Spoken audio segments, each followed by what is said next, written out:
kay Tarzan. Matigas. Gandahan mo yung kan mo. Yung, ano yung in-install mo?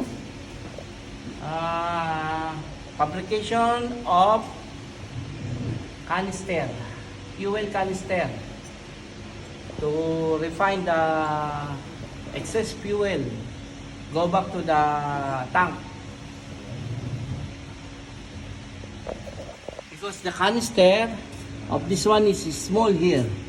Now we will put it the big canister here, and this is the bracket that